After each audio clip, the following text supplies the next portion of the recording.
Pronto, eu acho que agora iniciou a gravação. Deixa eu... Ok. Pronto, deixa eu voltar. Cadê? Tá aqui.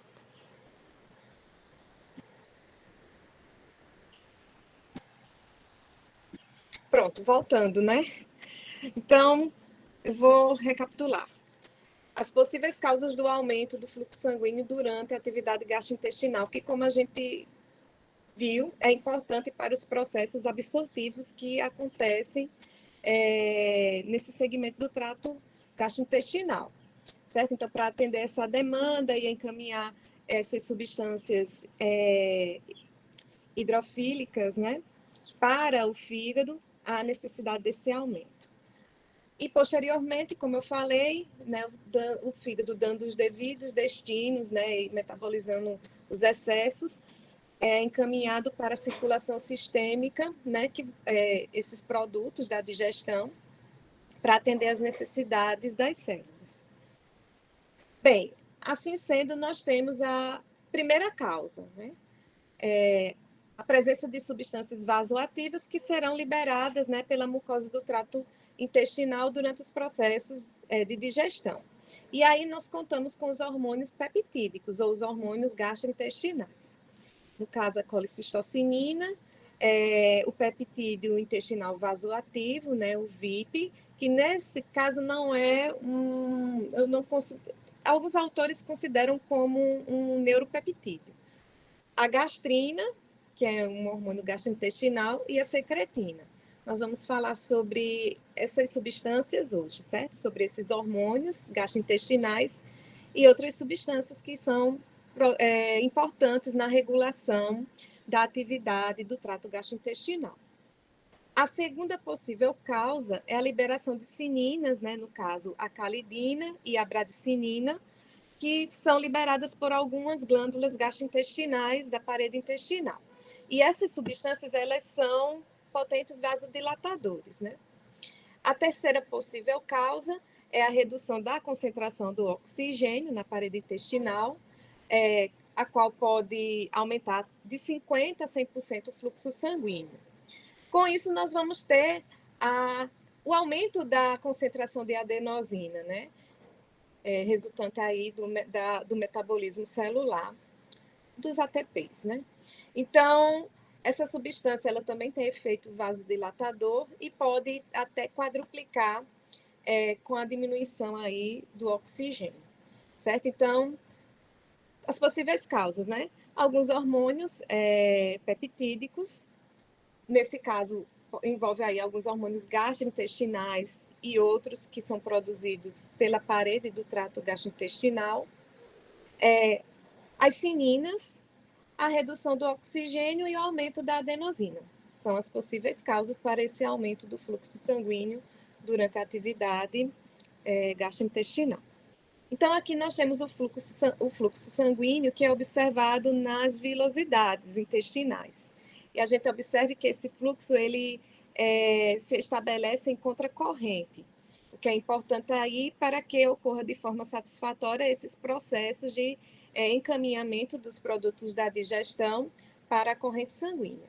Então, aqui nós temos a arteríola, que adentra a vilosidade e aí se ramifica, formando os capilares, e sai, né? Esses capilares venosos, eles vão aumentando de calibre, vão drenar o material por meio da veia, que sai dessa estrutura, ou vênula, como queiram, e observem a localização central de um capilar linfático, no caso o lácteo central, que vai ser responsável pelos processos de absorção dos quilomicrons, certo? Que, como a gente viu, contém os produtos da digestão lipídica.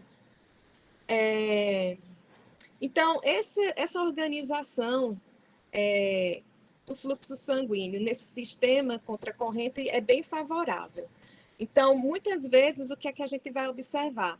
Que o fluxo sanguíneo, né, os processos absortivos vão operar nessa região, né, está bem intenso aqui, e ocorre alguns desvios, não chegando, né, a totalidade aqui da vilosidade, até o ápice dessa vilosidade.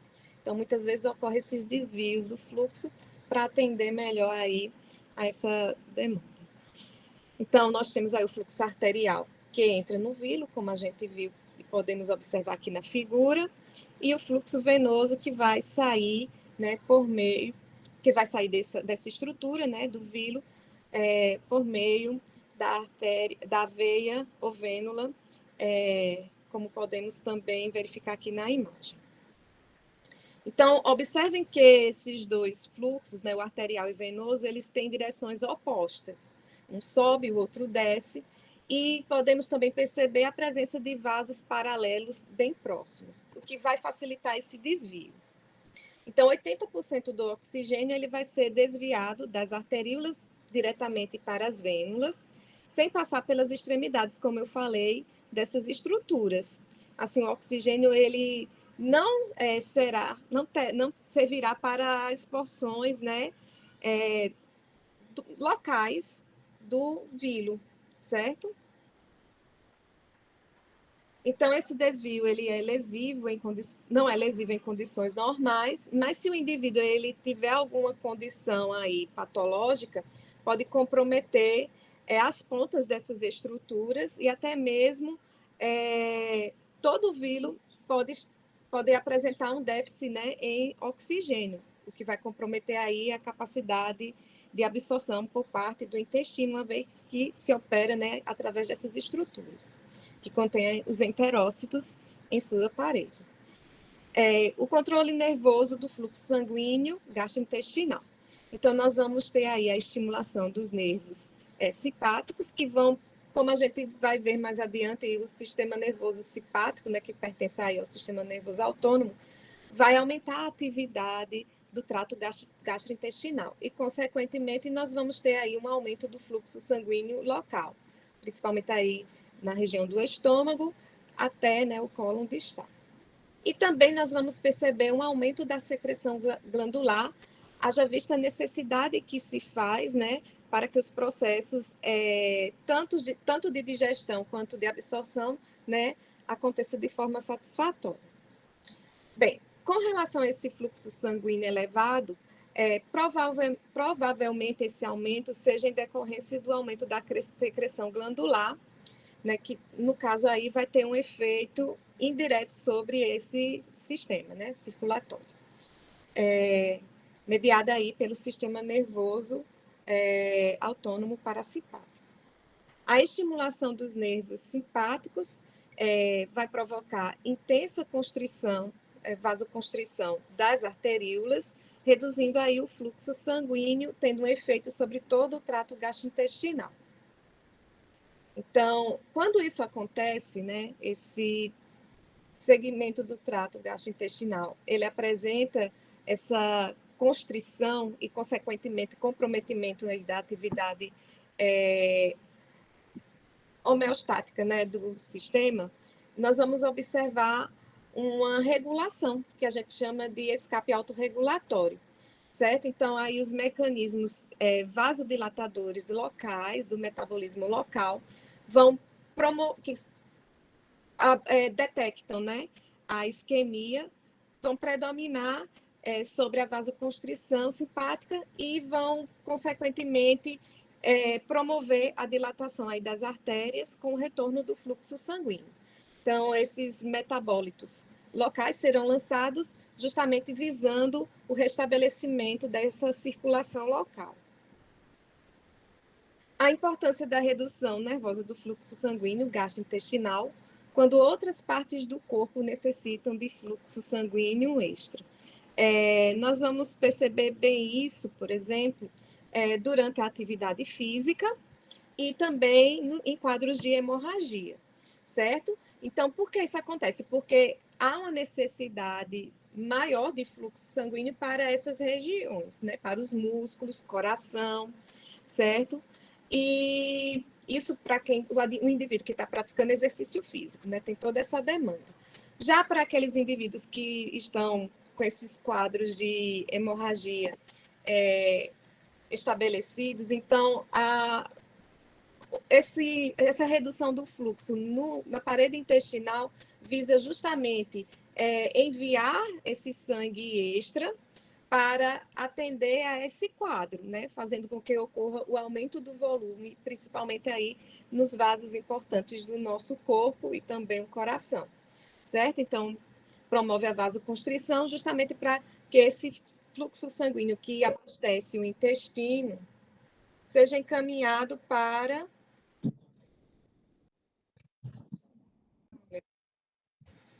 Desculpa aí, gente, eu não sei como é que faz para esse trem não falar no... De vez em quando. Todo dia acontece isso, acho que ali, até professor. desinstalar, né? Oi? Acho que sim. É que vou ver Tá vendo depois. que tem um xizinho para fechar. Sim, voltando aqui. Então, esses são os dois exemplos, né? O indivíduo que pratica exercício físico intenso, onde o músculo, o coração vai precisar de bombear, né, uma quantidade maior de sangue para atender as necessidades, aumentando aí o débito cardíaco. E no caso de hemorragia, porque com a perca de sangue, né, há necessidade de desvio de sangue daqueles órgãos, né, que tem essa função de armazenar sangue extra. Então, um exemplo é o intestino, que também funciona como um órgão de reserva de sangue. Fora os outros, né, como o próprio coração, os pulmões, o baço, certo? Bem, então, fazendo com que ocorra, né, o aumento, numa tentativa de aumentar aí o volume sanguíneo, principalmente para atender, né, a questão do bombeamento e manter a pressão arterial dentro dos valores requeridos de normalidade. Bem, então, com relação a essa redução do fluxo sanguíneo, né, no gastrointestinal, ela vai ser importante porque vai permitir a interrupção do fluxo sanguíneo gastrointestinal e esplâncnico em breves períodos de tempo. Então, foi como eu falei, né? Então, o choque hemorrágico ou baixo volume sanguíneo vai ser detectado, né? E aí o sistema nervoso simpático faz uso da norepinefrina, epinefrina, que são substâncias que vão promover aí neurotransmissores, né? E também tem os hormônios dessa natureza, produzida pela medula adrenal, que vai ter efeito aí forte na vasoconstrição, fazendo com que essas veias intestinais e mesentéricas de grande calibre jorrem, né, certo volume de sangue para a circulação sistêmica principal, né? Com isso, nós vamos ter uma redução do volume por deslocamento de grande quantidade desse sangue, o valor aí é de 200 a 400 ml, levando, né, que são encaminhados para a circulação sistêmica, para atender justamente aqueles tecidos que têm risco de morte, como o coração e o encéfalo. Outro ponto que eu falei, né, durante o exercício físico intenso e a hemorragia severa, também nós vamos observar uma redução, né, desse fluxo sanguíneo, principalmente o esplâncnico, em cerca de 25% do seu valor de repouso. E essas reduções, né, elas operam de forma temporária, não comprometendo, né, o suprimento de oxigênio para o parênquima intestinal. Né, mas, no entanto, se estender essa redução, podem causar danos irreversíveis. Bem, então, aqui nós temos as fontes, né, que foram utilizadas para a produção desse material, né, do nosso primeiro material, que faz uma revisão geral, né, sobre a anatomia funcional do sistema gastrointestinal, certo? São essas as fontes, as imagens foram obtidas desses sites.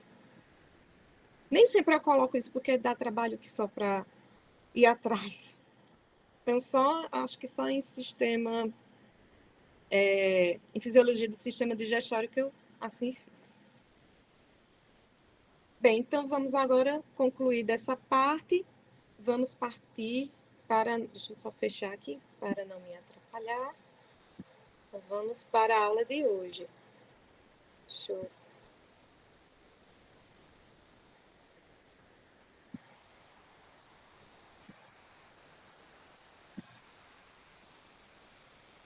apresentar aqui para vocês. Então, hoje vai ser falado sobre a regulação do sistema gastrointestinal.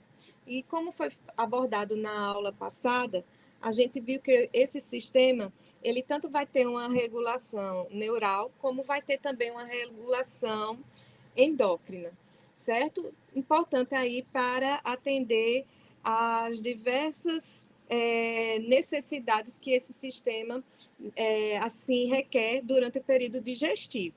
E a gente também vai ver que durante o período interdigestivo, que é o período entre as digestões, né, também ele vai ter aí a regulação de algum hormônio, ou até mesmo do sistema nervoso, atuando aí durante esse período. Bem, então, fazendo aquela revisão, acho que a gente viu na nossa primeira aula, né, sobre os mecanismos que vão regular o sistema gastrointestinal. Então, foi falado, né, do sistema endócrino, onde as células enteroendócrinas vão sintetizar e secretar, né, a sua secreção só vai ocorrer mediante a identificação por parte dessas células das condições luminais, ou seja, se alguns produtos da digestão, né, vão acabar dando sinais para que essa célula ela possa, assim, exocitar o seu conteúdo. Aí, esse conteúdo exocitado cai na região intersticial e é encaminhado até os capilares locais, né? Levando, como foi falado inicialmente, a circulação porta que vai ser abastecida, que a gente vai falar do sistema nervoso, ou sistema endócrino, onde os hormônios gastrointestinais vão operar. Lembrando que alguns hormônios, eles são produzidos pela parede do trato gastrointestinal e vão atuar em outras regiões do nosso corpo, não especificamente no sistema nervoso gastrointestinal, certo? Bem, aí no caso desses hormônios gastrointestinais, eles caem na corrente sanguínea, né? Passam pela circulação porta, chegam ao fígado, e do fígado é que, se porventura eles não forem metabolizados ou recaptados, né? Caem na circulação sistêmica. E existem aqueles que, como eu falei, caem direto na circulação sistêmica, porque vão atuar em outras regiões, né? Não específicas aí para o trato gastrointestinal. Então, segue isso. Então, um hormônio ou um peptídeo regulador é lançado na circulação, ok? No caso, inicialmente, na circulação porta. Já a regulação parácrina, como foi falado na aula passada, nós vamos ter células que vão produzir esses mensageiros químicos, ou esses peptídeos reguladores, que caem na região intersticial e vai atender, né, as células da vizinhança, que apresentem, né, esses receptores específicos para essas substâncias. Isso para a regulação parácrina. Quando eu tenho uma célula que produz um mensageiro químico, né, ou um peptídeo regulador, e essa própria célula apresenta os receptores para essas substâncias, a gente tem aí uma regulação autócrina, né? Então, a própria célula, ela é abastecida de receptores, então esses mensageiros químicos acabam, né, estimulando essa célula, quando ocorre a ligação. A neurócrina, que como foi falado, a gente conta aí com a presença, né, dos neurônios que vão produzir neurotransmissores, né, ou neuromoduladores que vão atuar nas células efetoras, provocando aí, como a gente viu, tanto o aumento da atividade do trato gastrointestinal, ou o contrário, a inibição, certo? Lembrando também que nós vamos observar a interação também entre neurônios, né? Neurônios pré-sinápticos e com neurônios pós-sinápticos. Bem, já a regulação imunitária ou justácrina é aquela em que nós observamos, como o próprio nome já sugere, né? Nós temos aí as células imunes um exemplo, mastócito, que vai liberar substâncias, né, que vão atuar localmente, como, por exemplo, a histamina, né, as prostaglandinas também, e as citocinas. Então, são substâncias aí liberadas pelas células do sistema imune e que vão atuar nas células que abastecem o sistema gastrointestinal. Então, nós temos aí um exemplo de secreção, de regulação justácrina, também conhecida como imunitária. O controle neural da função gastrointestinal. Então, nós vamos fazer essa primeira abordagem para, em seguida, a gente adentrar na regulação endócrina e nas demais, né? A regulação paráquina e justácrina. Bem, como foi falado também na aula passada, o sistema nervoso autônomo, que abastece o trato gastrointestinal, ele vai ser dividido em sistema nervoso intrínseco e o sistema nervoso extrínseco. O sistema nervoso intrínseco também é conhecido como sistema nervoso entérico, é o que chamamos de pequeno cérebro, porque só existe esse tipo de sistema no trato gastrointestinal, não é observado em nenhuma outra parte do nosso corpo. E a outra divisão é o sistema nervoso autônomo extrínseco, né, que pode ser aí o parasimpático e o simpático. No caso, esse sistema nervoso autônomo extrínseco, ele vai apenas modular a atividade do sistema nervoso intrínseco, ou seja, entérico, certo? Se porventura ocorrer aí uma ruptura da regulação do sistema nervoso autônomo com o intrínseco, mesmo assim, o sistema nervoso intrínseco ele tem total capacidade de manter a atividade do trato gastrointestinal, independente aí do sistema nervoso autônomo extrínseco. Então, a função deste é só mesmo de regular, né? De modular.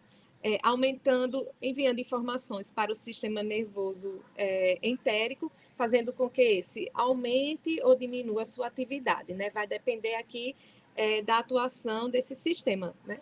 Tanto parasimpático quanto simpático. Bom, então vamos falar um pouquinho sobre o sistema nervoso entérico, né? Algumas características que são observadas nesse sistema. Então, trata-se de uma rede neural que inerva o sistema gastrointestinal, como foi falado, e como eu disse, por ser exclusivo desse sistema, ele funciona como um pequeno cérebro, por ter essa autonomia, como eu falei, né? Que independe, a sua atividade independe do sistema nervoso autônomo extrínseco. Está localizado na parede do sistema gastrointestinal, né? Por isso a gente se diz que é intramural. É formado pelos plexos ganglionares maiores, e aqui nós temos, né, o plexo mioentérico e o plexo submucoso, representando esses gânglios maiores. E que vão se intercomunicar entre si e também complexos ganglionares secundários e terciários, aganglionares, desculpa, que se comunicam, né, também com os plexos ganglionares por meio de feixes de fibras nervosas. Então, existe aí toda uma interação. Os plexos ganglionares maiores mantêm comunicação entre si e os aganglionares vão também estabelecer esse tipo de conexão por meio de feixes e fibras nervosas que vamos observar. Apresenta cerca de 100 milhões de neurônios, essa quantidade é equivalente à observada na medula espinal. É autônomo, que eu falei, então tem esse poder, né, de mediar suas atividades independente do sistema nervoso autônomo, parasimpático ou simpático. Regula todas as funções motoras, secretoras e endócrinas do sistema gastrointestinal, e seus plexos fazem sinapses com fibras nervosas do sistema nervoso autônomo extrínseco, tanto com o sistema nervoso autônomo parasimpático quanto que o simpático. Lembrando que o sistema nervoso autônomo simpático, ele pode inervar determinadas fibras musculares lisas e determinadas glândulas, né, diretamente. Na figura 2, nós temos o sistema nervoso entérico, na parede do sistema gastrointestinal, onde em A nós temos um corte longitudinal dessa parede e em B é observado aqui um corte transversal. Então, vamos observar aqui a figura A, aonde vai ilustrar a localização desses plexos maiores, né? No caso, os ganglionares maiores. Então, nós temos o plexo mioentérico, que, como eu falei também na aula passada, ele vai estar localizada entre as camadas de músculo liso. No caso, o músculo longitudinal, isso no sentido...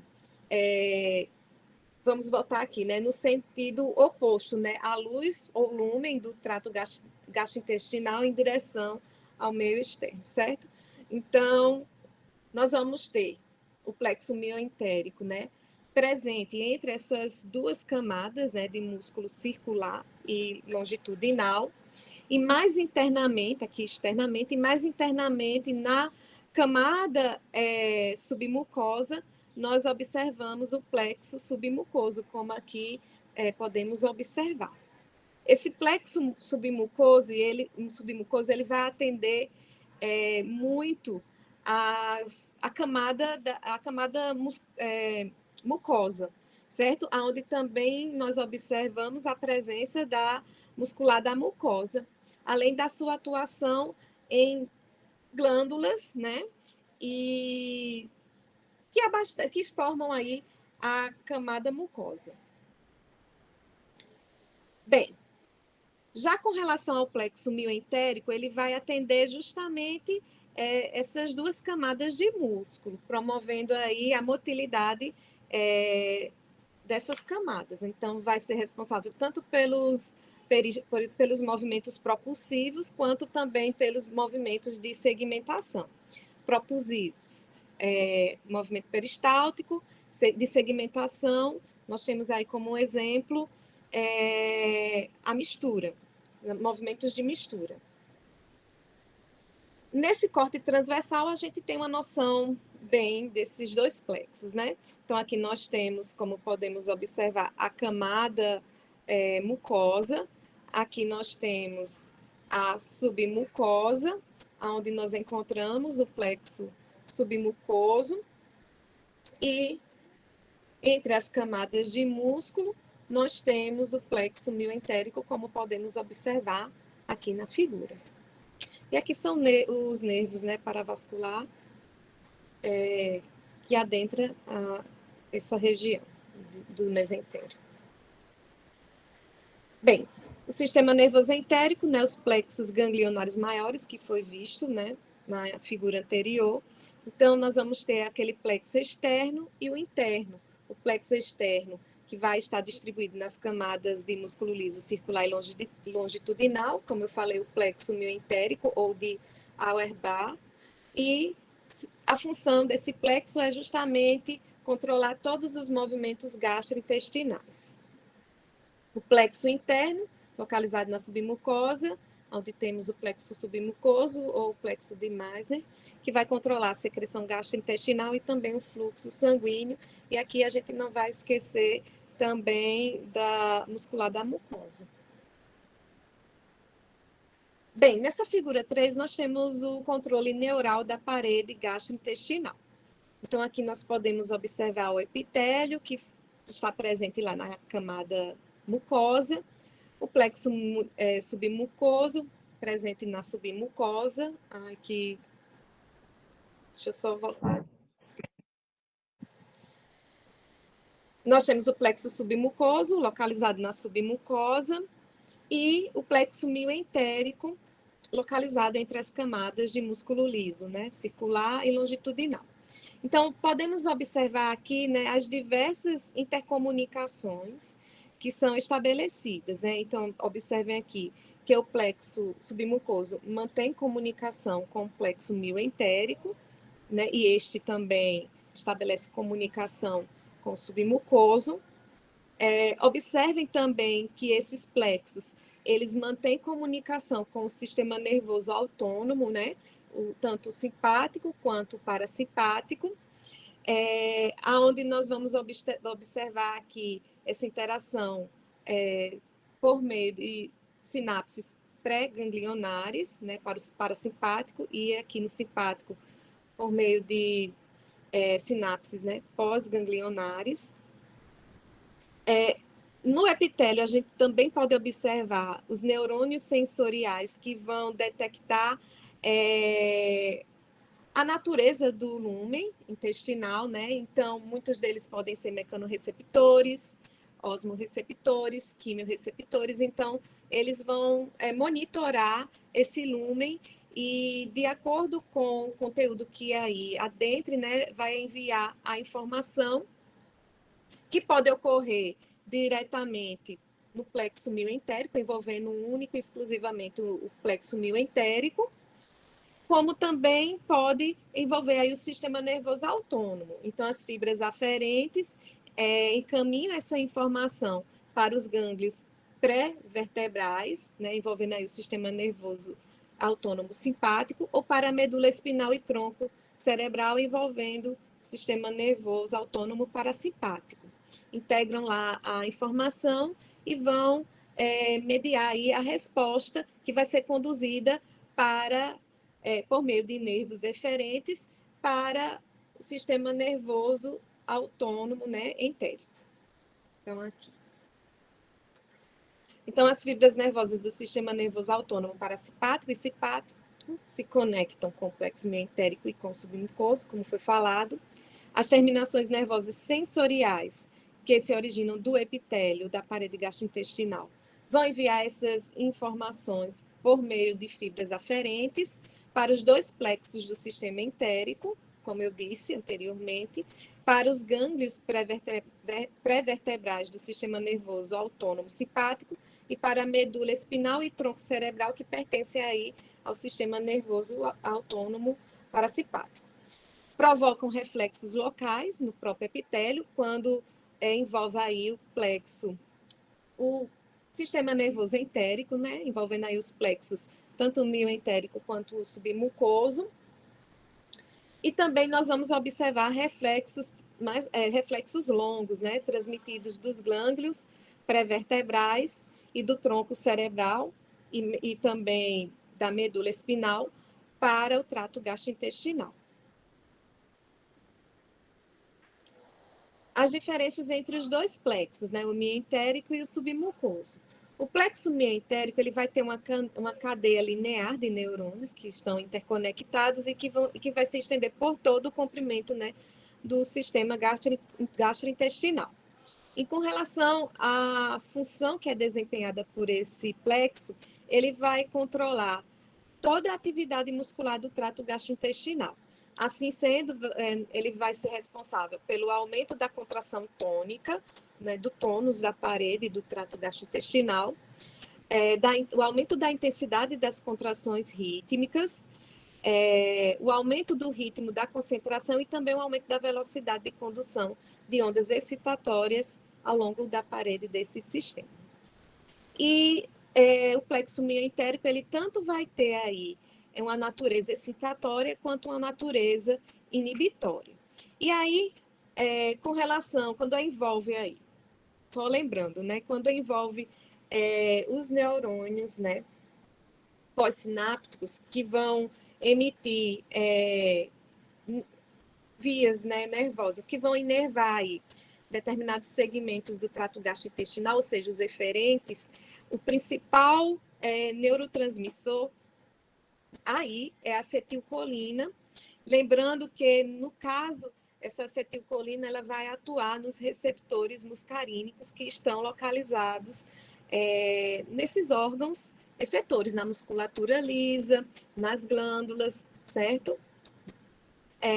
Já com relação à natureza inibitória, nós temos aí algumas substâncias, como o peptídeo intestinal vasoativo, o óxido nítrico, né, a substância P. Então, vai ter efeito inibitório, essas substâncias aí, esses neurotransmissores que são liberados, né, pelo plexo mioentérico. Já o plexo submucoso, ele vai estar envolvido na função de controle da parede interna de cada segmento do trato gastrointestinal, envolvendo aí, né, eles vão estar envolvidos na secreção, na absorção e na contração local. Então, como eu falei, vai estar, esse plexo, ele vai estar controlando muito a atividade da camada muscular não, desculpem, da camada mucosa, certo? Onde nós vamos observar, e também, de certa forma, na submucosa, haja visto que vai ter algumas glândulas presentes nessa região, certo? Então, justamente por promover tudo isso, né? A secreção, a absorção e a contração local. Quando a gente fala da contração local, é justamente dessa camada da muscular, certo? Onde nós observamos a presença de vírus. Então, é necessário essa motilidade justamente para acontecer os processos absortivos. A classificação dos nervos entéricos. Então, nós vamos ter aqui o tipo de neurônio, certo? Que abastece o trato gastrointestinal e os principais neurotransmissores. Bem, com relação aos neurônios mioentéricos, que são aqueles localizados entre as camadas de músculo liso, nós vamos ter os neurônios motores estimuladores, onde a acetilcolina ela é o principal neurotransmissor. Nós vamos ter os neurônios motores inibidores, onde o óxido nítrico vai ser o neurotransmissor aí responsável. Os interneurônios ascendentes e descendentes, nós vamos observar a presença a liberação né, da acetilcolina e da 5-hidroxitriptamina, que é a serotonina. Os neurônios sensitivos, nós vamos observar a presença, né, do neurotransmissor B. Meu Deus, esse negócio aqui tá... É porque alguém se inscreveu no canal. Enfim, voltando aqui para os neurônios presentes na submucosa, nós temos os neurônios secretomotores não colinérgicos, e aí nós temos o polipeptídeo intestinal vasoativo.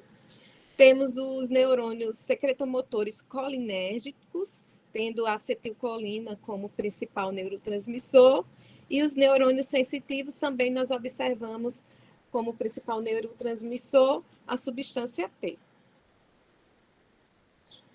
O sistema nervoso autônomo, então nós vamos falar sobre cada um deles, né? O parasimpático e o simpático. A inervação parasimpática, ela vai ser promovida pelos parasimpáticos cranianos, que envolve os nervos vagos, né? O 10º nervo craniano, e na porção mais distal, nós vamos observar a inervação por meio dos parasimpáticos sacrais, por meio dos nervos pélvicos, né? Esses nervos pélvicos, eles vão partir aí da terceira até a quinta, até o quinto, né, segmento sacral. Com relação ao nervo vago, ele vai inervar o esôfago, o estômago, a vesícula biliar, pâncreas, a primeira parte do intestino, no caso, o intestino delgado todo. E com relação ao intestino grosso, nós vamos observar a inervação do seco e da parte proximal do colo, certo? Já com relação aos nervos pélvicos, eles vão ser responsáveis pela inervação da parte mais distal do colo e a região ano-retal, certo?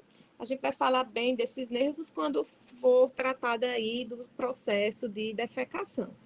Então, aqui nessa figura, nós temos a inervação extrínseca do trato gastrointestinal, onde nós temos a atuação do sistema nervoso aí parasimpático, que, como a gente viu, tem a função de estimular e, às vezes, né, de estimular essa atividade do sistema gastrointestinal.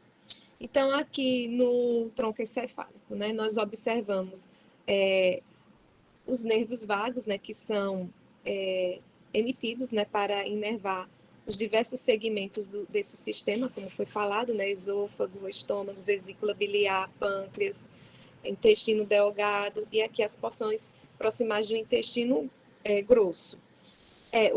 Os nervos pélvicos, né, que partem aqui da medula espinal sacral, como eu falei, do terceiro até o quinto, que vai ser responsável pela inervação desses segmentos mais distais, né? Então, o sigmoide reto e o canal anal. Os corpos celulares dos neurônios do sistema nervoso parasimpático. Então, como vocês viram lá em fisiologia do sistema nervoso, né? Então, esse sistema, nós vamos observar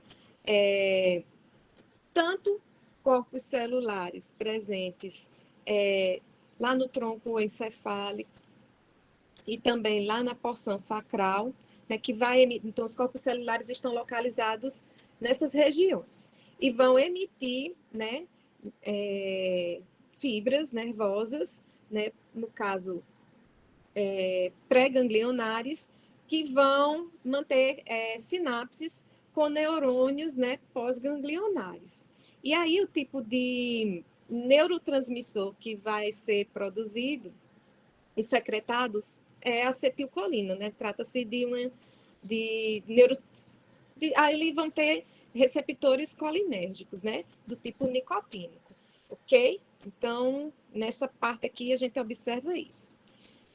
Né? A liberação de acetilcolina, né? Para os neurônios pós-ganglionares, né? E aí o tipo é acetilcolina e o tipo de receptor é nicotínico. Bem, os pré-ganglionares, como eu falei, localizados no tronco encefálico e na medula espinal, e aqui os nervos que, né, partem dessas regiões. E pós-ganglionares que vão estar localizados na maior parte, né, nos plexos mioentéricos e submucoso. E aí, desses nervos, né, pós-ganglionares, nós vamos ter a liberação de acetilcolina, né, para a estrutura ou órgão efetor.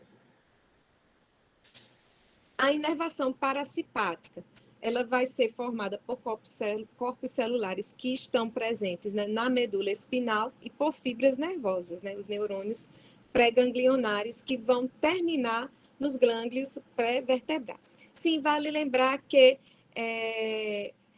no sistema nervoso parasimpático, né, essas fibras pré-ganglionares que migram em direção aos neurônios pós-ganglionares são fibras longas, né? Aqui já são fibras curtas. Assim sendo, né, vão transmitir para os gânglios pré-vertebrais, né, que vão estar localizados, né, os corpos celulares dos neurônios pós-ganglionares. Bem, voltando aqui, né, então as fibras nervosas pós-ganglionares partem dos gânglios pré-vertebrais e vão inervar todo o trato gastrointestinal, como podemos observar nessa figura. Então, aqui nós temos a região tóraco-lambar, onde os segmentos, né, que vão estar envolvidos aí serão o T3 até o S2, desculpa, T5 até S2, onde podemos observar aqui. Aqui nós temos o glândulo cervical superior e aqui os que estão envolvidos, né, os glândulos pré-vertebrais. O celíaco, o mesentérico superior e o mesentérico inferior. E vejam que o abastecimento, né, por parte desses gânglios, né? Então, o cervical superior vai abastecer aqui a porção superior do esôfago, o celíaco, a porção distal do esôfago e estômago, do duodeno, como podemos observar. O mesentérico superior, os demais segmentos do intestino delgado, e também nós observamos aqui o cólon e seco, colo ascendente e seco, e o mesentérico inferior, ele vai abastecer aqui a parte distal, né, do cólon, do intestino grosso. Os neurotransmissores liberados pelos terminais nervosos. Deixa eu só ver um negocinho aqui, gente. Eu acho que eu... Ai, que droga. Eu fiz alguma coisa que machuquei aqui meu pé.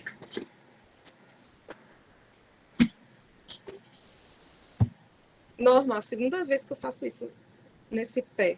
Então, neurotransmissores liberados pelos terminais nervosos simpáticos. Então, nós vamos ter o principal, que é a norepinefrina, e a epinefrina. Lembrando que, como eu falei anteriormente, a medula adrenal também vai estar aí participando com a liberação dos hormônios, né? Epinefrina e norepinefrina também. Bem, então aqui nós temos os efeitos dos neurotransmissores do sistema nervoso simpático, onde nós vamos observar um pequeno grau com relação a eles, vai inibir diretamente a musculatura lisa do trato intestinal, então tem um pequeno grau nessa inibição, e maior grau na inibição dos neurônios de todo o sistema nervoso entérico. Né? E com isso, quando inibe a atividade do sistema nervoso entérico, nós vamos ter uma redução, consequentemente, da atividade do sistema nervoso do sistema nervoso não, do sistema gastrointestinal, certo?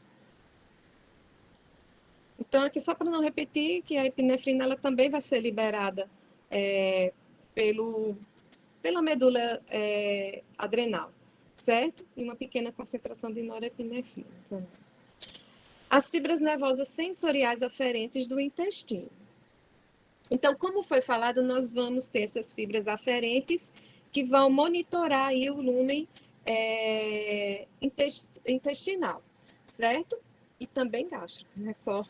Então, nós vamos ter esse monitoramento do lúmen e, de acordo com a natureza, né, química desse lúmen, da secreção que está presente na luz desse lúmen, né? Então, pode ser enviado informação, né? Vai sensibilizar esses neurônios, esses nervos aferentes, fazendo com que conduza essa informação tanto para o sistema nervoso intrínseco ou entérico, quanto para o sistema nervoso extrínseco. Aí nós vamos ter uma resposta reflexa local e uma resposta reflexa que também pode ser dita curta com relação a essa resposta reflexa local, como também uma resposta reflexa longa, envolvendo, como eu disse, o sistema nervoso autônomo simpático e parasimpático.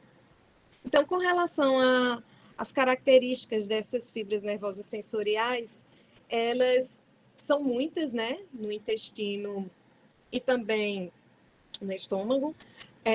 Enfim, em todo o trajeto aí do trato gastrointestinal, nós vamos perceber a presença dessas fibras nervosas.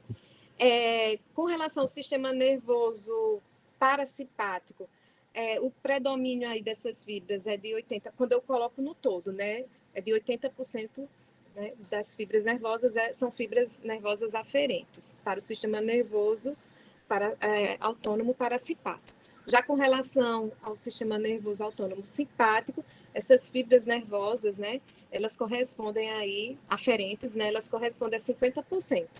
Então, 50% das fibras nervosas são de natureza aferente para o sistema nervoso simpático e de 75 a 80% para as fibras pertencentes, né, ao sistema nervoso parasimpático. Quando eu falo das fibras nervosas aferentes. Então, há um predomínio nessas fibras, né, nas fibras nervosas aferentes, principalmente para o sistema nervoso parasimpático, né, já que o sistema nervoso simpático, né, é apenas de 50%, ou seja, as fibras tanto aferentes quanto eferentes estão nessa mesma proporção. Algumas delas têm seus corpos celulares no próprio sistema nervoso entérico, que, como foi observado, podemos observar, deixa eu ver aqui nessa figura, né? Então, aqui nós temos um nervo sensorial, que mantém comunicação com o sistema nervoso entérico, aqui os interneurônios, né, por meio desses interneurônios, certo? Outros vão estar... E aqui é quando envolve apenas o sistema nervoso entérico, ok? Então, esses corpos celulares, eles detectam a informação do ambiente luminal e envia a resposta para o sistema nervoso entérico. Envolve só esse sistema. Já nós vamos ter outras fibras nervosas sensoriais aferentes que vão conduzir para o sistema nervoso autônomo extrínseco, né? Através, como podemos observar aqui, dos gânglios da raiz dorsal e também da medula espinal e do tronco cerebral. Os sinais transmitidos podem causar tanto excitação como inibição da atividade gastrointestinal, como já foi falado, e múltiplas áreas da medula espinal e até mesmo do tronco cerebral recebem sinais sensoriais do intestino, de forma direta, certo? Como conduzindo e enviando uma resposta para o sistema nervoso entérico, certo? A estimulação dos nervos sensoriais. Então, quais são os fatores que vão ser responsáveis por essa estimulação? Nós temos aqui 3. A irritação da mucosa intestinal, a distensão excessiva do intestino e a presença de substâncias químicas específicas no intestino. Por exemplo, o pH ser responsável pela emissão desse sinal, a presença de produtos da digestão, como ácidos graxos, como as hexoses, peptídeos pequenos, né, de tritetrapeptídeos e aminoácidos. Então, existe essa monitoração, tanto da natureza do conteúdo do lume intestinal, quanto também da própria distensão da parede, né, do trato gastrointestinal. Tipos de neurotransmissores e moduladores do sistema gastrointestinal.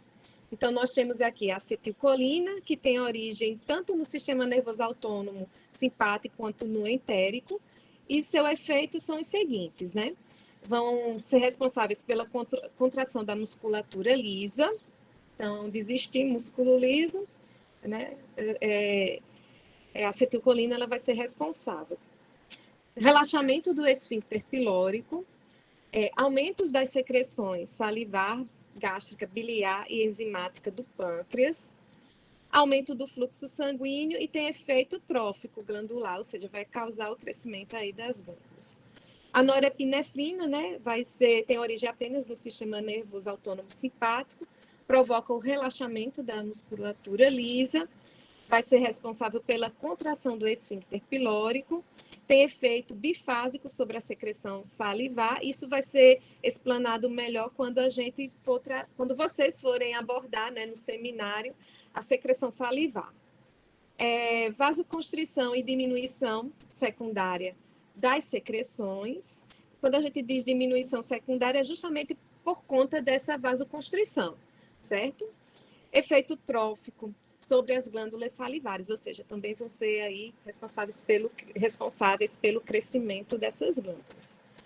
O peptídeo vasoativo intestinal, né, também conhecido pela sigla VIP, vai ser produzido pelo sistema nervoso autônomo simpático e sua função são relaxamento da musculatura, relaxamento do esfíncter esofágico inferior e aumento da secreção pancreática. Mais neurotransmissores aqui. O peptídeo liberador de gastrina, também conhecido como bombizina, vai ser sintetizado e excretado pelo sistema nervoso autônomo parasimpático, onde nós temos aí a inervação do vago, né, no estômago, e seu efeito vai ser justamente aumentar a liberação de gastrina. O próprio nome do neurotransmissor já dá essa sugestão. Então, é bem específico mesmo aí da região do estômago. As encefalinas ou opioides vai ser produzido tanto pelo sistema nervoso parasimpático quanto pelo sistema nervoso entérico e vai ser responsável pela contração da musculatura lisa do trato gastrointestinal.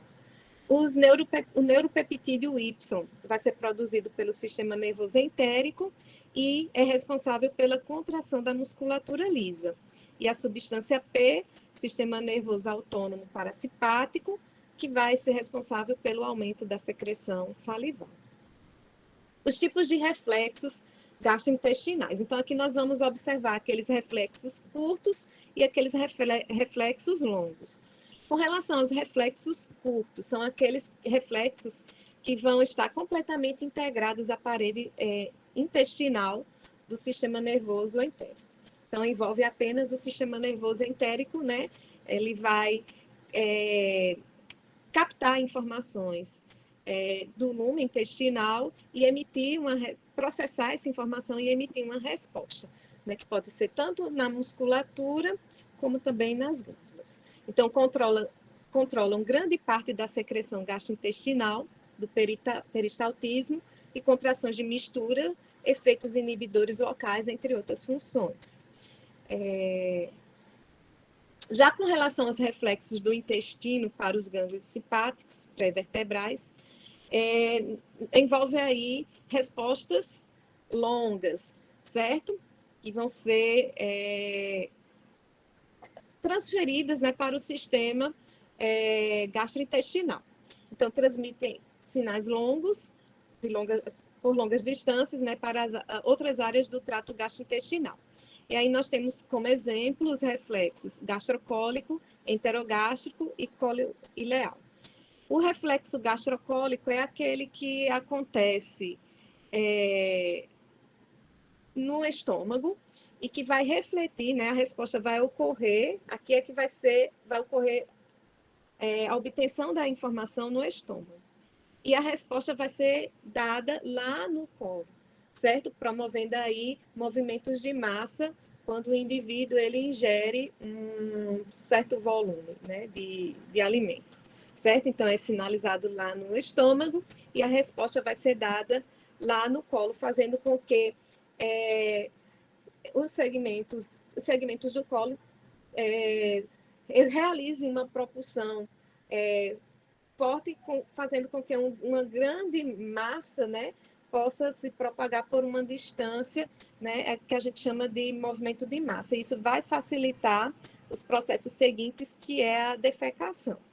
Por isso que é comum quando o indivíduo, alguns indivíduos, né, quando ingerem um alimento, principalmente assim, café da manhã, né, ou logo após o almoço, dá um certo período de tempo, né, de 20, 30 minutos, e já dá aquela vontade de ir ao banheiro, porque ocorrem esses movimentos de massa, certo? Que são gerados, né, a informação é coletada no estômago e o reflexo vai ser dado lá no colo, fazendo com que um grande volume de massa contida no intestino grosso, né, seja deslocado distalmente, chegando até a região do colo.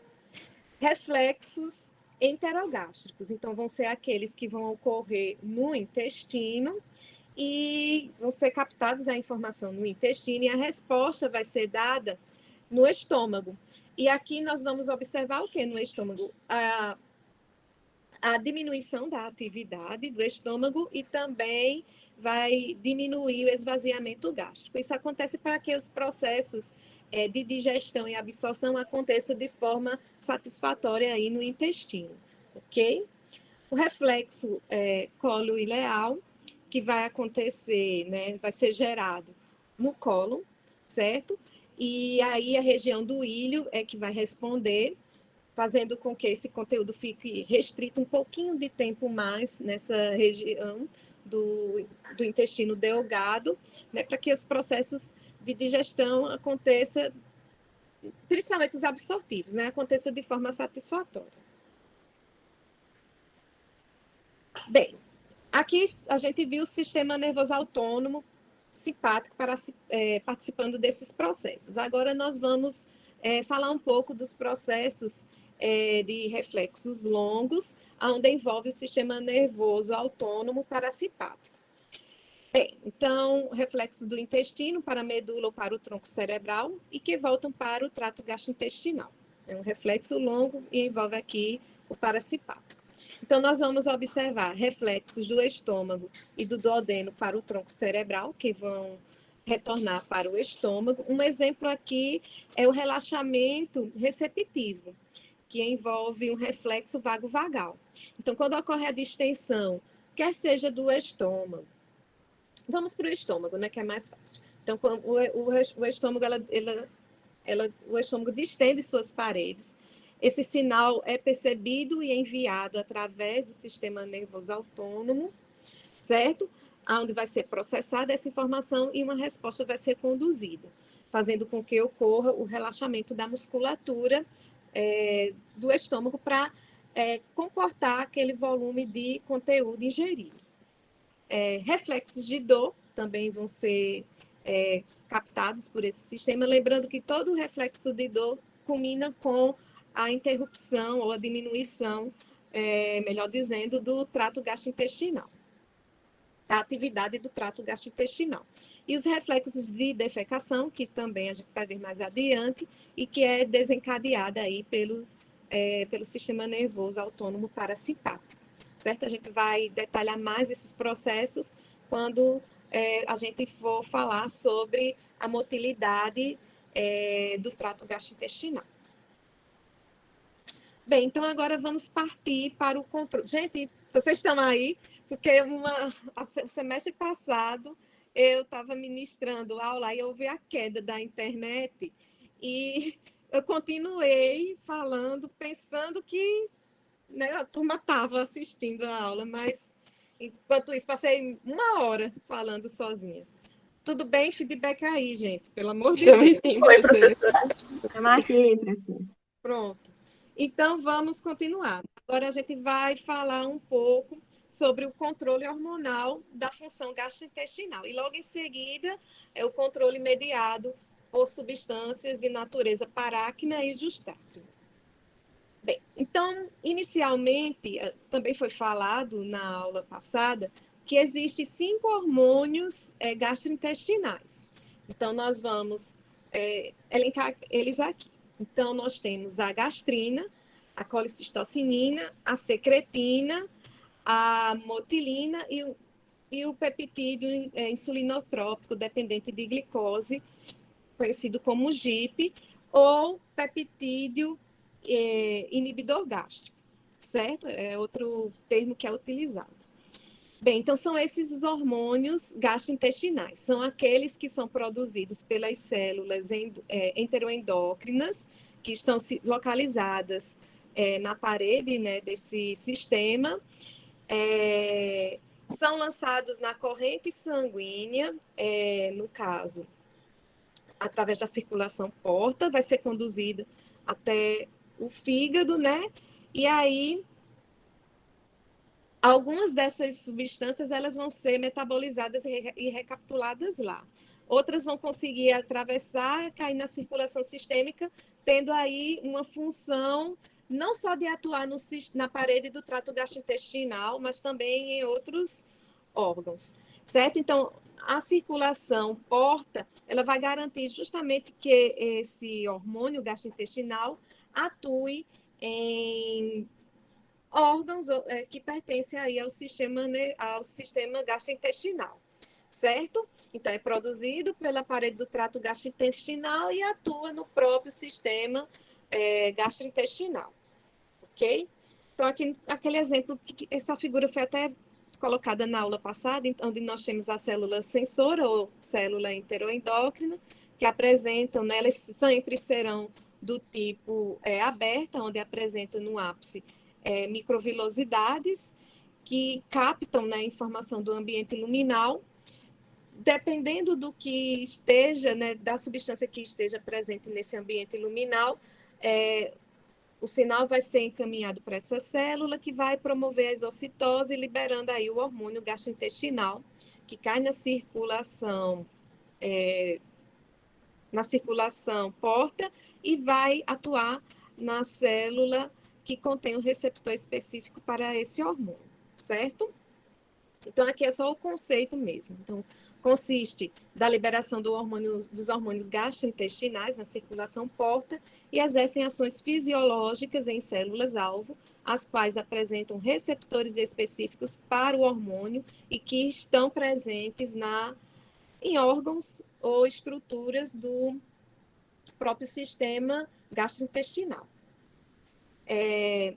Mesmo com a interrupção das conexões nervosas, porque a gente vai ver também que essas células enteroendócrinas, elas também vão ser influenciadas pelo sistema nervoso autônomo, certo? Então, tanto vai ter a influência para a exocitose, promovida pelo sistema neural, como também por a natureza, né, do conteúdo luminal. Então, a presença de produtos da digestão, né, das proteínas, dos carboidratos e dos lipídios, o próprio pH desse ambiente, certo? Também vão ser aí detectados. Então, quando ocorre essa interrupção das conexões nervosas locais, ainda assim, os efeitos hormonais vão persistir. Na figura 9, nós temos os locais de produção dos 5 hormônios gastrointestinais ao longo do trato gastrointestinal. Tem uma aula que eu postei, gravada, mas eu sempre fazia à noite, que era o ambiente favorável para a produção desses vídeos. Aí, quando eu citei os hormônios gastrointestinais, eu me equivoquei, coloquei serotonina no lugar de secretina. Teve essa confusão. Certo, gente? Mas são esses os 5, certo? Gastrina, colicistocinina, secretina, o peptídeo insulinotrópico dependente de glicose, né, o GIP, e a motilina.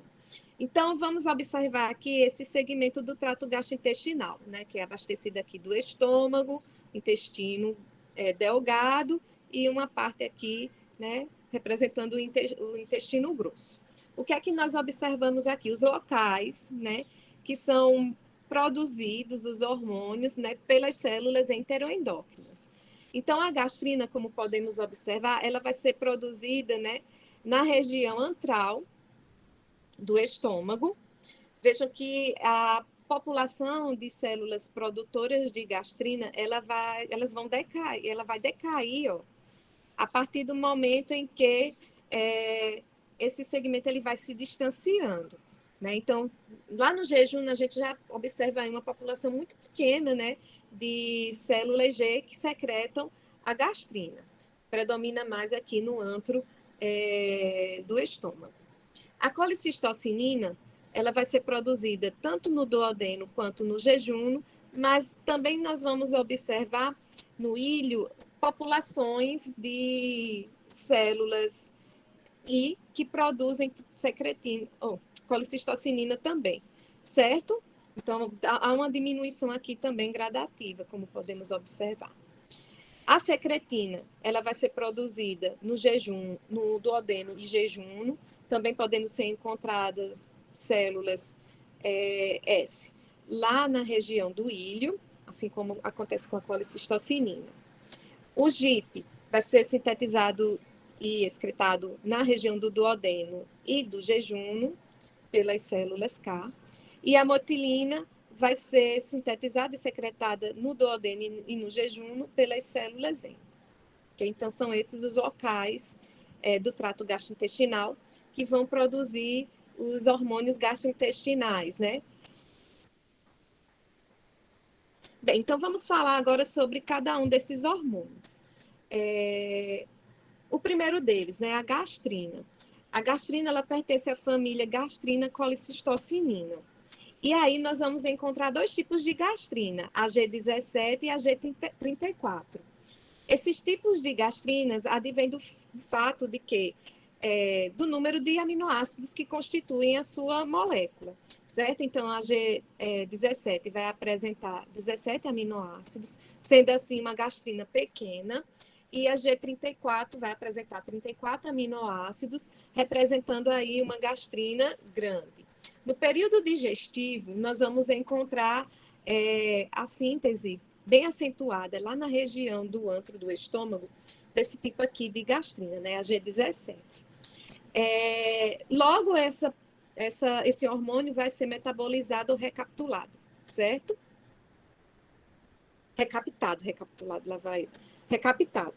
Então, com relação a G34, nós vamos observar aí o predomínio dela bastante expressivo no período interdigestivo. O que é que acontece? Por ter uma meia-vida longa, né, a gastrina grande, ela persiste, ela cai na circulação sistêmica e pode ser detectada esse tipo de hormônio por essa via. As células secretoras são as células G, que, como a gente viu, vão estar localizadas principalmente no antro do estômago, no duodeno e no jejum. A gente também pode encontrar esse tipo de célula. Com relação ao estímulo para a secreção de gastrina, nós vamos ter aí os produtos da hidrólise proteica, ou seja, peptídeos pequenos, né, como dipeptídeos, tripeptídeos, tetrapeptídeos e aminoácidos. Dentre os aminoácidos, a fenilalanina e o triptofano são aqueles que vão ser importantes, né, para a estimulação dessa secreção. A distensão gástrica também, ela é um estímulo para a secreção de gastrina, né? Então, quando ocorre a distensão, pela ingestão de certo volume de conteúdo, né, alimentar.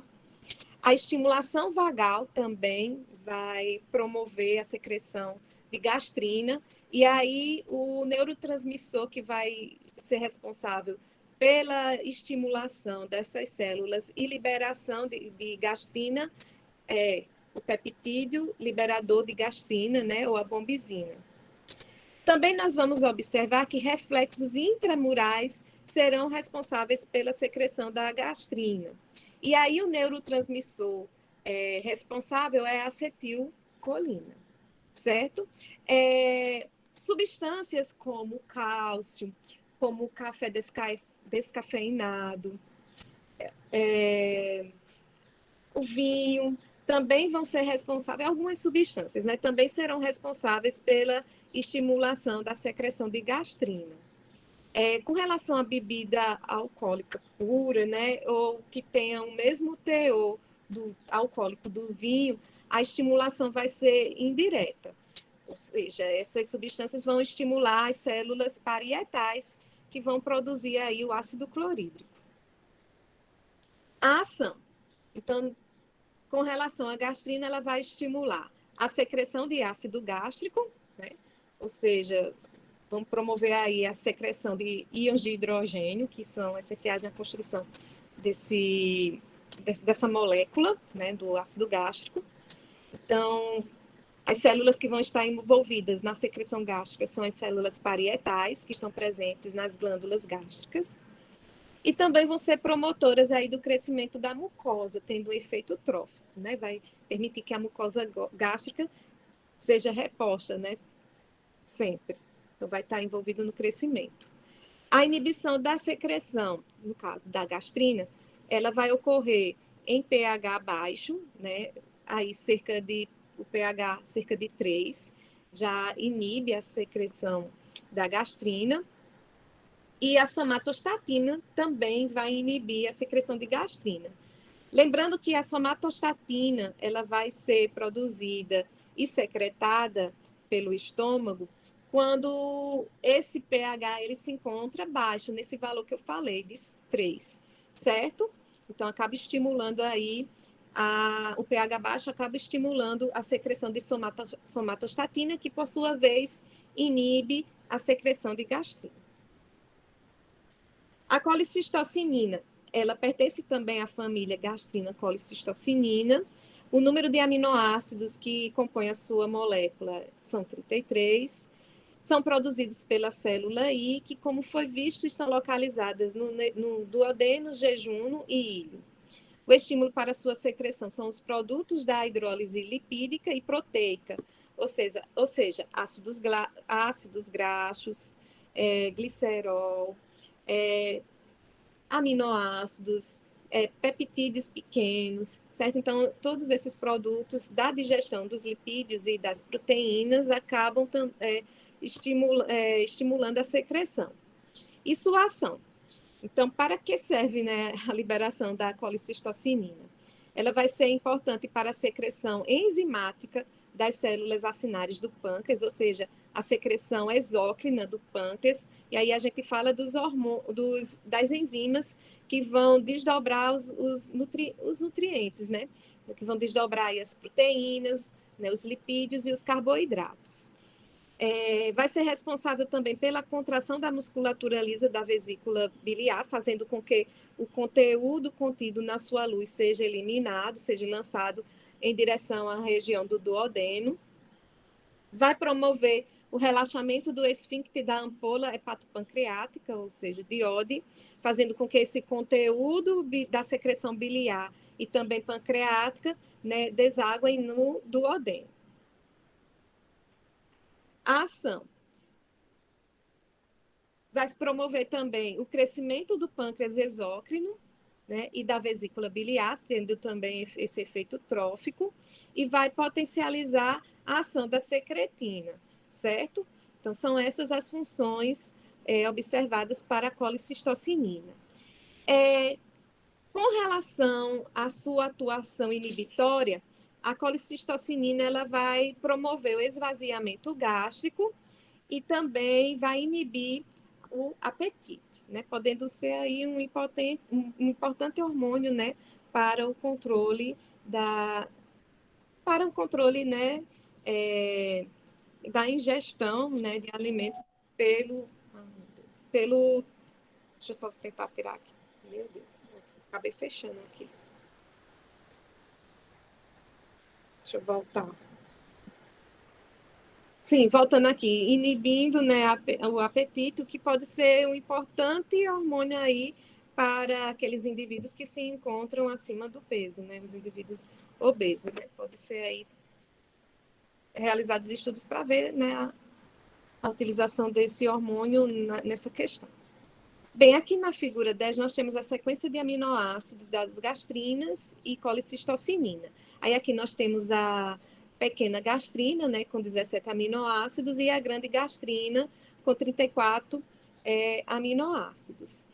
Lembrando que aqui ela vai ter uma meia-vida menor quando comparada com a gastrina maior. É por isso que ela é encontrada até na circulação sistêmica, nos períodos interdigestivos. Bem, então o que podemos observar aqui? Essa sequência de aminoácidos, ela trata do fragmento mínimo para a forte atividade da gastrina, certo? Da mesma forma acontece com a grande gastrina. Podemos também observar essa mesma sequência de aminoácidos, esses 4 aminoácidos que estão localizados na extremidade C-terminal da colicistocinina, são os mesmos observados aqui na pequena gastrina, certo? Por isso que são agrupados nessa família. E observem que o fragmento mínimo necessário para a forte atividade da colicistocinina é representado aqui por esses 7 aminoácidos. Bem, o próximo hormônio gastrointestinal é a secretina, que pertence à família aí secretina-glucagon. Ela é constituída por 42 aminoácidos, né, a sua molécula, é produzida pelas células S, que estão localizadas no duodeno, jejunum e íleo. Com relação ao estímulo da secreção de secretina, né, ou seja, os fatores que vão promover a sua secreção são o pH ácido do quimo, né, menor que 4,5. Então, quando o quimo ácido deixa o estômago e chega no duodeno, dada aí, essa informação é coletada pelas células enteroendócrinas e a secretina, aí, no caso as células S, acabam liberando a secretina que vai atuar lá nos ductos da vesícula biliar, né, e também no ducto que constitui aí o pâncreas exócrino. Então, a ação dessa... Sim, os ácidos graxos também, né, os produtos da digestão lipídica, acaba aí contribuindo para a estimulação da secreção de secretina. Então, são esses os 2 fatores, né? Produtos da secreção, produtos do metabolismo dos lipídios e um pH ácido abaixo de 4,5. E a ação vai estimular a secreção de íons de bicarbonato pelas células dos ductos pancreáticos e biliares, vai ser responsável pela contração do piloro, vai potencializar a ação da colicistocinina e participará do crescimento pancreático, do pâncreas exócrino, né? Tendo também efeito trófico. Com relação à inibição, a secretina ela vai ser responsável por inibir a secreção de ácido clorídrico pelas células parietais, inibir a secreção de gastrina pelas células G do antro gástrico e vai inibir o efeito trófico da gastrina sobre a mucosa gástrica. O peptídeo inibidor gástrico, o GIP, ou peptídeo insulinotrópico dependente de glicose, também pertencem à família secretina-glucagon, contém 27 aminoácidos na sua molécula, é produzido pelas células K, que estão localizadas no duodeno e jejuno, e o estímulo para a secreção do peptídeo insulinotrópico dependente de glicose são, né, os produtos da digestão, do metabolismo, né, da hidrólise dos 3 micronutrientes, ou seja, dos carboidratos, dos lipídios e das proteínas. Então, o produto da digestão desses 3 nutrientes acabam estimulando a secreção do hormônio peptídeo insulinotrópico dependente de glicose. E com relação à sua ação, tanto ela vai ter um efeito estimulador como inibidor. Com relação à estimulação, vai liberar insulina pelas células beta, lá das ilhotas pancreáticas, né, participando aí, como podemos observar, da secreção endócrina. E vai inibir a secreção de ácido clorídrico gástrico e reduzir também a motilidade gástrica, né, retardando um pouco aí a função do estômago. Na figura 11, nós temos a estrutura dos peptídeos da família secretina-glucagon. Então, todos esses hormônios aqui pertencem a essa família. Então, o GIP, né, o glucagon, né, e a secretina. Então, o glucagon, ele, como a gente viu, é um hormônio que pertence, né, à secreção pancreática endócrina. No entanto, com base nesse glucagon, a gente vai observar que a sequência comum de alguns hormônios, de alguns aminoácidos, né? Então, podemos observar aqui no peptídeo insulinotrópico dependente de glicose, algumas sequências de aminoácidos comuns com o glucagon, como podemos observar aqui, certo? Então, nós temos aqui cerca de 14 aminoácidos, se eu não estiver enganada, ok? E com relação à secretina, nós vamos ter apenas 6 aí, cerca de 6 aminoácidos que são comuns, certo? Deixa eu ver, não mais, né? É mais de 6, que são esses aqui, ó. Mantém a mesma sequência com o glucagon, com exceção aqui.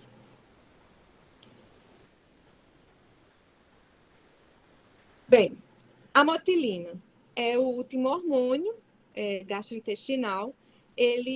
A motilina não tem uma família pré-determinada. O número de aminoácidos da sua molécula são 22.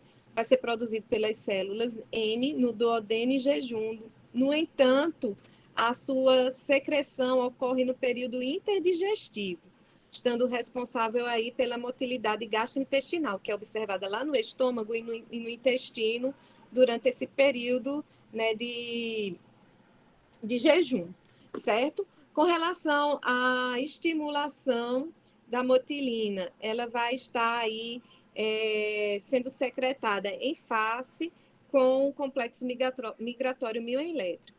Esse complexo migratório mioelétrico consiste de surtos intensos da atividade elétrica e motora da musculatura lisa, tanto do estômago quanto do intestino, nesse período, né, de jejum, ok?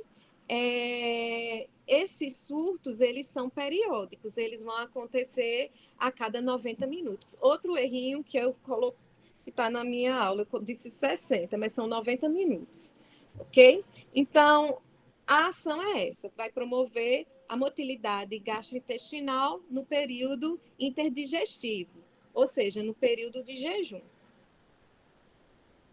Bem, vamos falar agora dos candidatos a hormônios gastrointestinais. Então, esses 5 hormônios que a gente acabou de ver, eles são hormônios gastrointestinais estabelecidos, certo? São aqueles que, como eu falei, são sintetizados e secretados pelas células enteroendócrinas localizadas na parede do trato gastrointestinal, caem na circulação porta e vão atingir órgãos ou tecidos alvos, né, que contêm os seus receptores, né, que estão presentes na própria parede do trato gastrointestinal.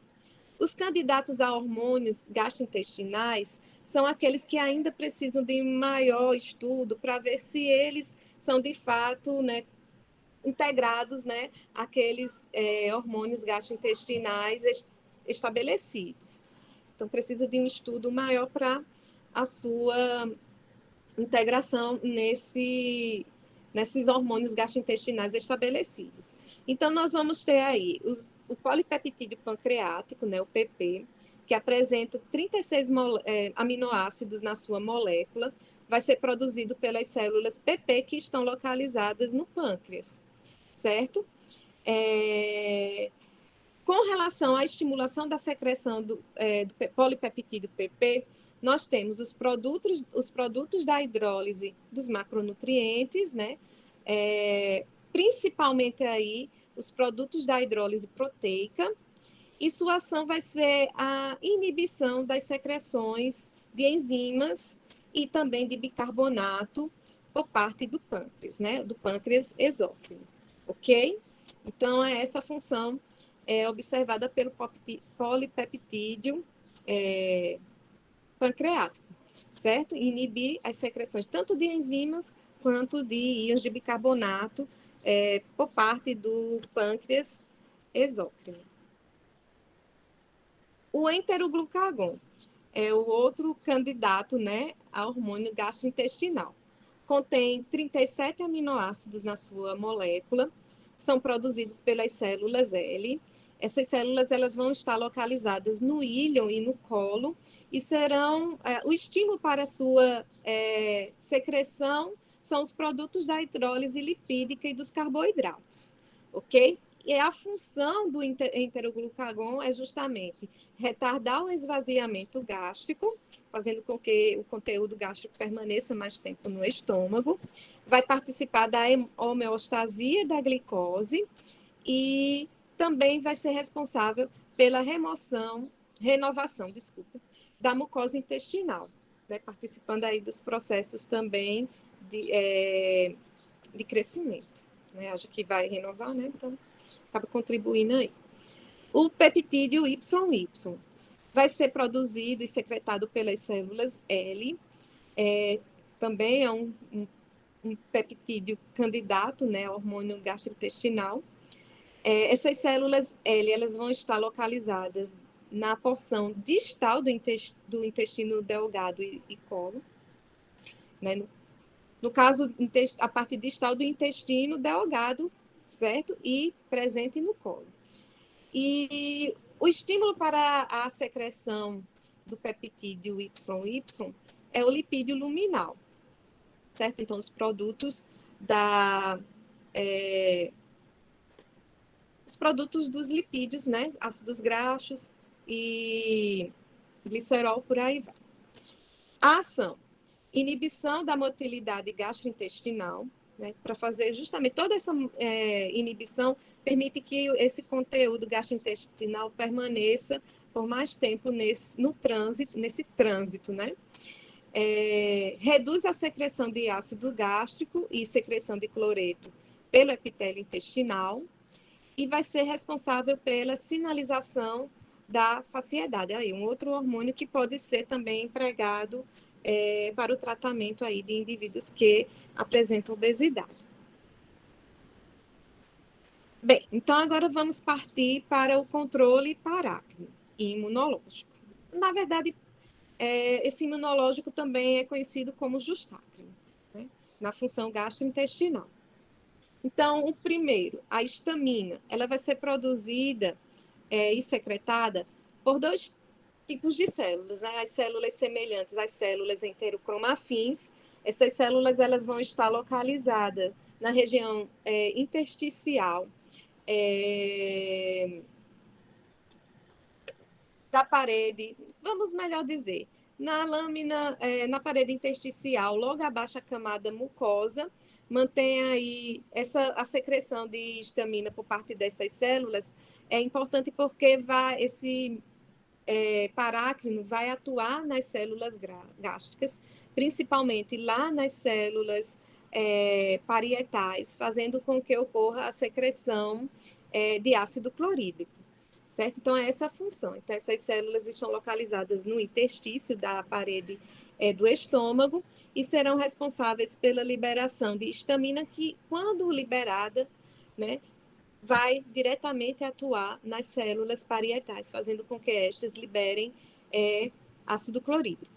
E os mastócitos também. No entanto, aqui eu tenho uma regulação parácrina e quando envolve os mastócitos, eu tenho uma regulação justácrina, certo?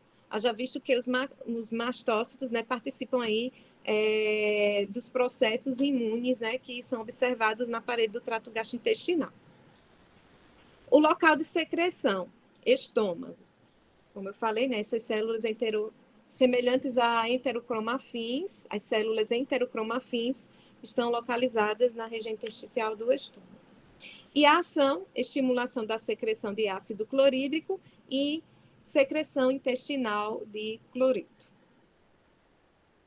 A somatostatina é uma célula, a sua célula secretora é denominada de célula D. A somatostatina ela vai estar presente em diversas regiões do trato gastrointestinal, bem como também nós vamos encontrar a somatostatina presente lá no hipotálamo, né? Ela vai inibir todos os hormônios gastrointestinais, ok? Assim como acontece, né, a inibição por parte deste hormônio com relação ao hormônio liberador do hormônio do crescimento, né? Acaba inibindo a liberação desse hormônio. Bem, o local de secreção, a mucosa gástrica e duodenal, que são locais que vão apresentar essas células D.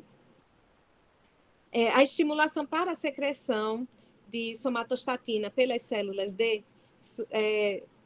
né, a concentração hidrogeniônica do lúmen gástrico elevado, ou seja, quando a gente observa um pH muito baixo, certo? Abaixo de 3. Então, esse será o estímulo para a secreção de somatostatina. A ação inibe a secreção dos hormônios gastrointestinais e também vai ser responsável pela inibição da secreção de ácido clorídrico pelas células parietais. A 5-hidroxitriptamina. Então, lembra, assim, outro ponto. Assim sendo, a somatostatina, ela tanto vai ter uma função secretora parácrina, como também ela vai ter uma função secretora endócrina, certo? Bem, com relação, vai funcionar como um hormônio, a somatostatina. Então, com relação a 5-hidroxitriptamina, a serotonina, né? A serotonina ela vai ser secretada pelas células enterocromafins, vai ser secretada pelos mastócitos e neurônios entéricos. Então, aqui a gente vai ter 3 funções, né? Uma função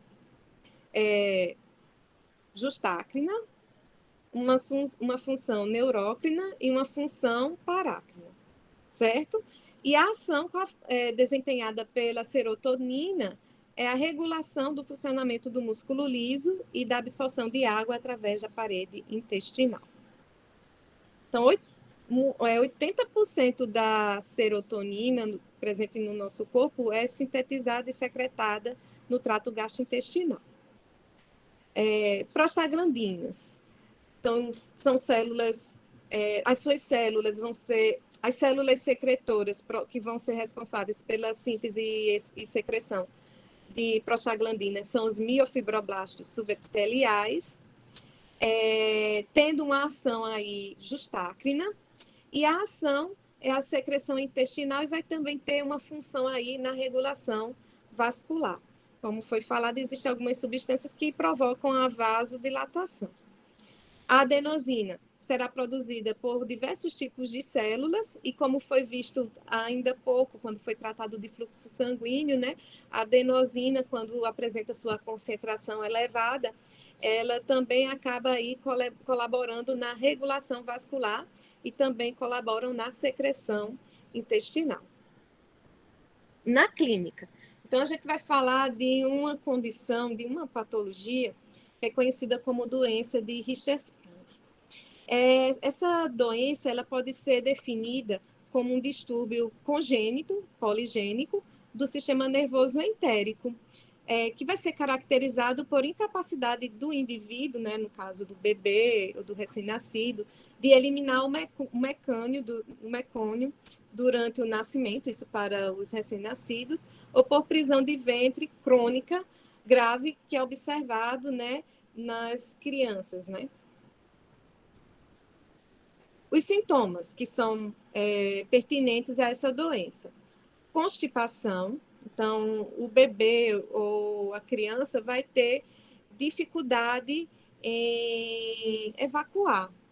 Também vai ser observado megacolo e estreitamento do segmento do colo e do reto. Então, aqui nessa figura, ilustra bem alguns desses sintomas. Então, o que é que acontece? Como esse segmento do trato distal, né, do trato gastrointestinal, aqui do intestino grosso, é desprovido do plexo ganglionar maior, ou seja, dos plexos, né, mioentérico e submucoso.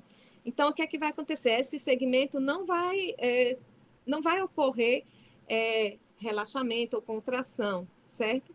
Ele mantém aqui, como podemos observar, atrofiado.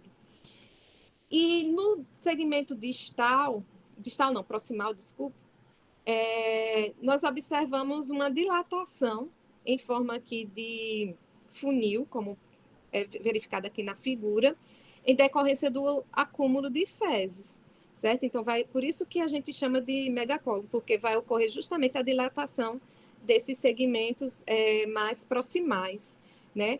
Aqui ainda tem a presença, né, como podemos observar, dos plexos mioentéricos e submucoso, ou seja, dos plexos ganglionares. No entanto, nesse segmento mais distal, ele vai ser desabastecido, vai estar atrofiado. Não tem como o conteúdo colônico passar para o segmento seguinte, justamente por conta dessa condição. A causa: a ausência de células ganglionares, tanto do plexo submucoso como do plexo mioentérico, como eu falei anteriormente. E o efeito vai ser o não relaxamento dos segmentos agangliônicos em resposta à distensão proximal. E o tratamento será cirúrgico. Eu acho que... Deixa eu só dar uma olhadinha. Hoje eu terminei cedo. Então, aqui nós temos as fontes, né, que foram utilizadas para a construção desse material. Então, Guyton, certo? Nós temos aí, deixa eu ver, Fisiologia Médica de Reif, sei lá como é que se pronuncia, eu sou péssima em pronúncia de nomes. E é porque, né, aqui em casa tem professor para isso. E aqui é o livro de Berne e Levi. Sim, as imagens todas elas foram coletadas desses sites, né, para a construção desse material. E aqui a gente conclui, essa parte até que foi breve, acho que eu falei rápido. Acho que eu falei... Tem dias que é assim, tem dias que eu pareço uma tartaruga, mas tem outros dias... Deixa eu fechar aqui para não acontecer... Deixa eu interromper a gravação agora.